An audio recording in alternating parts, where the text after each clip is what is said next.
Hello everyone and welcome back to the video. Today we're going to be talking about the Bombard Towers in Age of Empires 2. Now I don't know about you guys, but for me, when I was a kid playing Age of Empires, I loved the Bombard Towers. Every single one of my bases consisted of a bunch of castles, fortified walls, and of course Bombard Towers. It was like the trio of defense and base design, and I didn't play a single game without getting to this position. Of course, I didn't play on conventional settings to say the least. In this video, we're going to take a deep dive into the building and talk about some of its characteristics, stats, and also what it's used for in pro games as well as casual team games and whatnot. So let's go ahead and get started. So to begin with the Bombard Towers, it's important to understand that not every civ has them, so they are by definition a luxury item that some civilizations can tech into, and it's also quite a late game building because it's only available in the Imperial Age and it requires chemistry, which is an Imperial Age technology from the university, as well as its own upgrade, the Bombard Tower upgrade from the university as well. These upgrades take quite a long time to research, and so this building only comes into play well into Imperial Age. It's not something that you can get out fast or early on in the game. The Bombard Tower costs 125 stone and 100 gold to make each one, so it's quite expensive, and it's the only defensive building in the entire game that requires both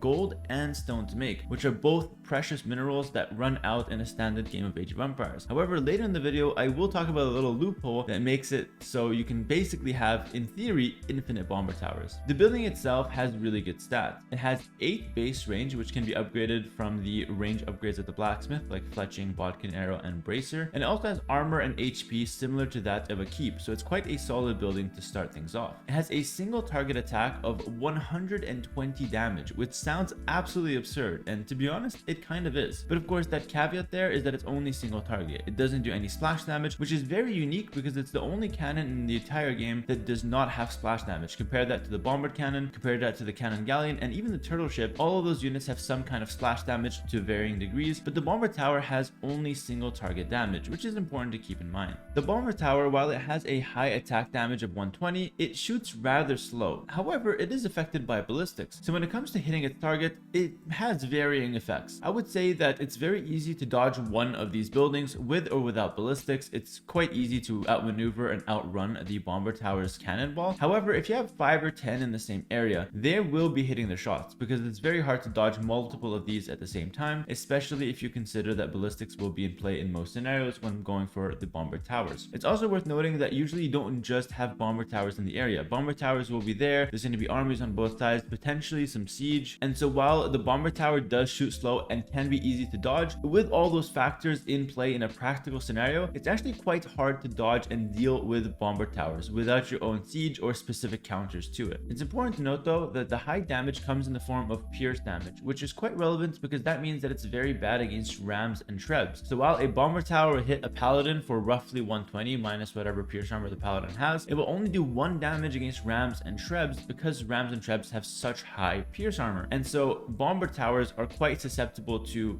siege rams coming up close, and trebs, although trebs can be, killing them at a very far range, but even if trebs were to walk up close and pack, the Bombard Towers wouldn't be able to kill them effectively. This is another big difference between the Bombard Tower and the Bombard Cannon. The Bombard Cannon will deal melee damage, which is why it can 3-shot trebuchets, and it can deal with rams quite easily. The Bombard Tower, however, doesn't do that and sticks with the pierce damage, which has its pros, but in this case it's mostly cons, making it weak to siege. A fun fact that I'm not 100% sure of, to be honest with you, someone in the comments might correct me, but I'm pretty sure that the Bombard Tower did melee damage when it came out, but then they nerfed it and switched it to pierce damage because they wanted siege ram to be an effective counter. So the devs did go through the cycle where they had to actively make it pierce damage instead of melee to keep it balanced. Because of its high cost of both stone and gold, the Bombard Tower is mostly seeing play in team games, and as far as the little loophole I mentioned earlier, that is trade. Trade in late game gives you virtually infinite gold, and with infinite gold, in theory, we can have infinite stone via the market. Now when I say infinite, I'm using it very loosely because in a practical game of like an hour or 2 hours long, you're not going to have that much trade profit and that much ability to buy stone. However, you will have like substantial resources, at least considerably more than that of a 1v1, which basically you run out of gold as soon as there's no more gold on the map, and then maybe you might have a little bit of relic trickle, and that's about it. The market selling food and wood is not going to be that effective. The trade in team games is really what fuels the gold and stone and lets you spam out these Bombard Towers. And since you're restricted to 200 pop in most games of Age of Empires, what high level players do in team games is usually max out their population, get to 200 pop, get all the upgrades for their army, so once they can't scale further with army or upgrades and they're stuck at 200 pop, top, instead of just hoarding resources, what the pros will do is actually buy a bunch of stone, keep a lot of gold flowing with their trade, and then just spam bomber towers across the map. And remember that because you have that, in theory, infinite gold and stone, you can get infinite amounts of bomber towers. And so this is why if you leave a pro team alone, they will fortify their entire trade route with a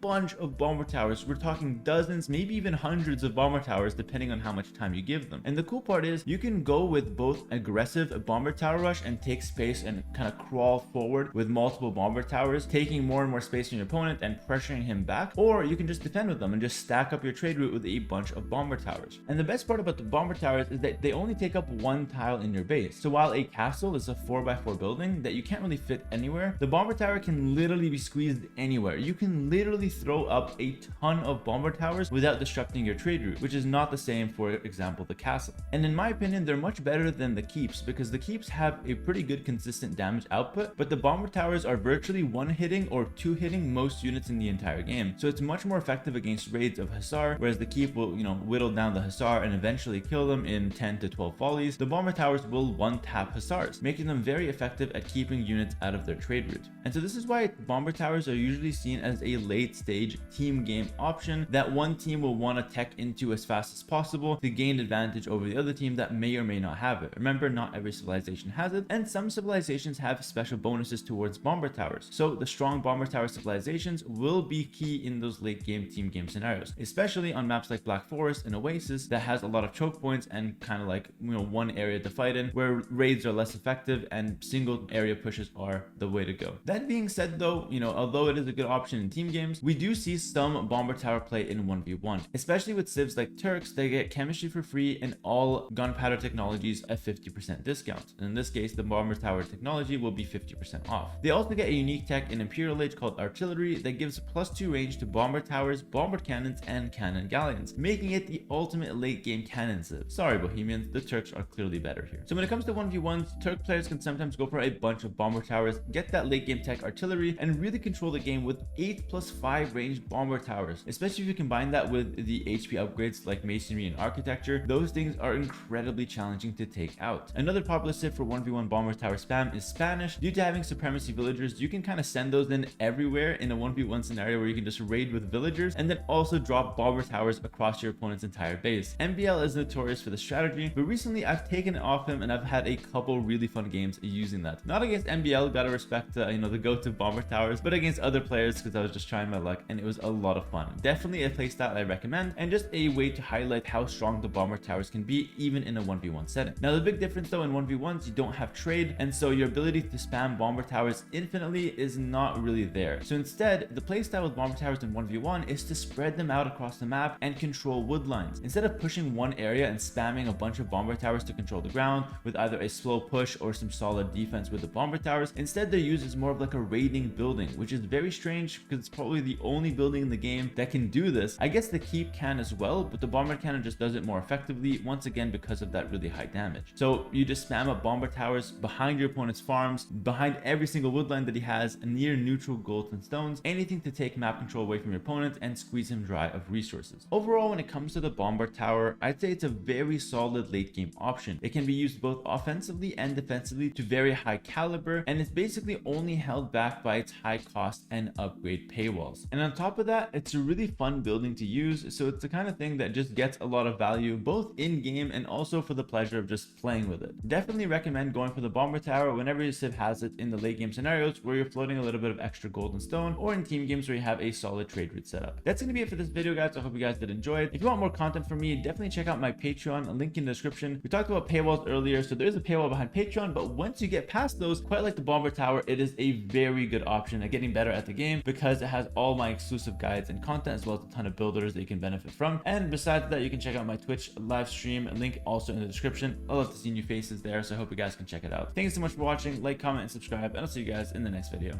Peace.